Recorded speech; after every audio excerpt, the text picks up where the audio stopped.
अस्सलाम वालेकुम रहमतुल्लाहि व बरकातुहू। कैसे हैं आप सभी लोग। उम्मीद करते हैं अल्लाह पाक के फजलो करम से आप सभी लोग खैरियत से होंगे। हज का सिलसिला लगातार चल रहा है और लगातार पूरी दुनिया भर से मुसलमान सऊदी अरब में हज करने के लिए मक्कातुल मुकर्रमा और मदीना मुनव्वरा के लिए पहुंच रहे हैं।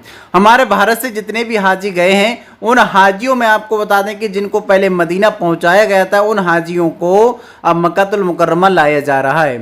साथ ही एक और बुरी खबर आ रही है कि 6 हाजियों का इंतकाल हो चुका है। तो ये 6 हाजी कौन से मुल्क के हैं और इन लोगों के नाम क्या है, इनका एड्रेस क्या है, पूरी खबर बताएंगे विस्तार में। इसलिए आपको इस वीडियो को लास्ट तक ज़रूर देख लेना है। इस बार हाजी हज पर गए हैं और हाजियों को काफ़ी ज़्यादा ये अनुमान था कि इस बार गर्मी से थोड़ी राहत रहेगी, लेकिन इस बार भी गर्मी हाजियों के लिए काफ़ी ज़्यादा परेशान कर रही है और अभी भी टेम्परेचर काफ़ी ज़्यादा बढ़ गया है।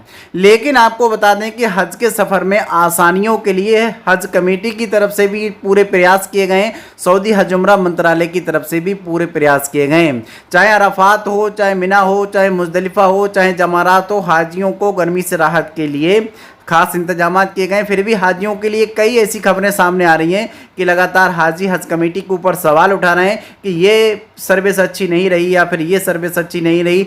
तो कुछ ऐसी सर्विसेज हैं जिसकी वजह से हाजियों को परेशानी उठानी पड़ रही है। तो इस पर हज कमेटी और सऊदी हज उम्रा मंत्रालय लगातार प्रयास कर रही है कि जिससे कि हाजियों को सहूलियत मिल सके और हाजियों को हर परेशानी से बचाया जा सके। एक खबर आ रही है आपको बता दें, जिससे पहुंचे हुए हाजियों के साथ साथ जो हाजी यहाँ पर हैं उनको भी काफ़ी ज़्यादा परेशानी का सामना करना पड़ रहा है। हाजियों से 10,000 रुपया एक्स्ट्रा जमा करने के लिए हज कमेटी ऑफ इंडिया की तरफ से सर्कुलर जारी किया गया, जिसमें जो हाजी पहुंच गए हैं उनके लिए भी पैसा जमा करना है और जो हाजी अभी पहुंचने वाले हैं यहाँ पे जिनकी फ़्लाइटें जाने वाली हैं उन हाजियों को भी पैसा जमा करना है। ये पैसा आपको बताते चलें कि 15 मई 2026 तक सभी हाजियों को पैसा जमा करने के लिए गया है। जो वहाँ पर हाजी हैं उनके पास या तो ऑनलाइन का सुविधा नहीं है, क्योंकि जो हमारे भारत से हाजी जाते हैं तो अधिकतर हाजी ऐसे हैं या तो वे बुज़ुर्ग हाजी हैं या फिर वो स्मार्टफोन नहीं चलाते हैं। कई हाजी ऐसे भी हैं तो जिस वजह से वे ऑनलाइन पैसा ना चलाने से उनको काफ़ी ज़्यादा परेशानी हो रही है और इस बात को लेकर के वो काफ़ी ज़्यादा परेशान भी नज़र आ रहे हैं। लेकिन हज कमेटी को इस तरीके से नहीं करना चाहिए। जो बाहरी मुल्कों में जिस तरीके का तनाव चल रहा है उसका हवाला देते हुए कहा जा रहा है कि जो हवाई जहाज़ का किराया है इसमें 10,000 रुपया एक्स्ट्रा जहाजियों के जमा होंगे। तो ये इसको लेकर के कई आपको बता दें कि कई लोगों ने आवाज़ भी उठाई है और इस पर आपको बता दें कई बड़ी खबर भी आ रही है, वो भी जानेंगे। साथ ही जिन हाजियों का इंतकाल हुआ उनके बारे में भी जानेंगे, इसलिए इस वीडियो को आपको लास्ट तक ज़रूर देख लेना है। वीडियो को लाइक भी कर दें और चैनल को सब्सक्राइब कर दें, जिससे कि रोजाना हज से जुड़े अपडेट आपको मिलते रहें। अल्पसंख्यक मंत्रालय को भेजा गया विरोध पत्र।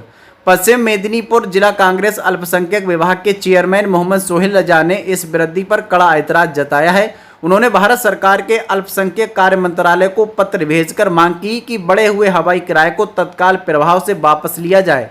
उनका तर्क है कि यात्रा के अंतिम समय में हज पर जाने वाले हाजियों से अचानक आर्थिक बोझ डालना पूरी तरीके से गरीब विरोधी निर्णय है। हज का सफर आपको बता दें कि लोगों के लिए बहुत ही ज्यादा कठिनाइयों का सफर होता है, क्योंकि हाजियों का जो खर्चा आज हो रहा है 3 लाख, 4 लाख, 5 लाख, तो जी हाजियों को पैसा इकट्ठा करना भी काफ़ी ज़्यादा परेशानी वाली बात हो गई है, क्योंकि इतनी बड़ी रकम खर्च करना आम नागरिकों के लिए काफ़ी ज़्यादा मुश्किल हो जाता है। लेकिन आपको बताते चलें कि जो रकम एक तो वैसे भी हज की बढ़ गई और दूसरी बात इस बार 10,000 एक्स्ट्रा जमा करने के लिए कहा जा रहा है, जिस पर कई विरोध खड़े हो गए हैं। फिलहाल हज कमेटी को इस पर विचार करना चाहिए। अगर आप भी चाहते हैं कि हज कमेटी इस पर विचार करे और इस पैसे में थोड़ी सी गुंजाइश करे या फिर इस पैसे को ख़त्म करे, लेकिन आपको बता दें कि आप बिल्कुल भी ढिलाई ना डालें, 15 तारीख तक का इंतज़ार ना करें। अगर आपने पैसा जमा नहीं किया तो हज सुविधा ऐप के माध्यम से भी कर सकते हैं या फिर हज कमेटी की वेबसाइट के माध्यम से कर सकते हैं। या फिर यूनियन बैंक ऑफ इंडिया में जिस तरीके से आपने पहली, दूसरी, तीसरी इंस्टॉलमेंट जमा की वैसे जमा कर सकते हैं, या फिर स्टेट बैंक ऑफ इंडिया में भी जमा कर सकते हैं, ऑनलाइन भी पैसा जमा कर सकते हैं। बाकी आपको बताते चलें हज कमेटी ने जब निर्णय ले लिया तो सभी लोगों को पैसा तो जमा करना ही है, लेकिन हज कमेटी को एक बार फिर से इस पर विचार करना चाहिए। अब चलिए बात करते हैं कि जो 6 हाजियों का इंतकाल हो गया है तो ये 6 हाजी कहाँ के हैं। सऊदी अरब में आपको बता दें बांग्लादेश के 2 और हाजियों की मौत की खबर सामने आई है।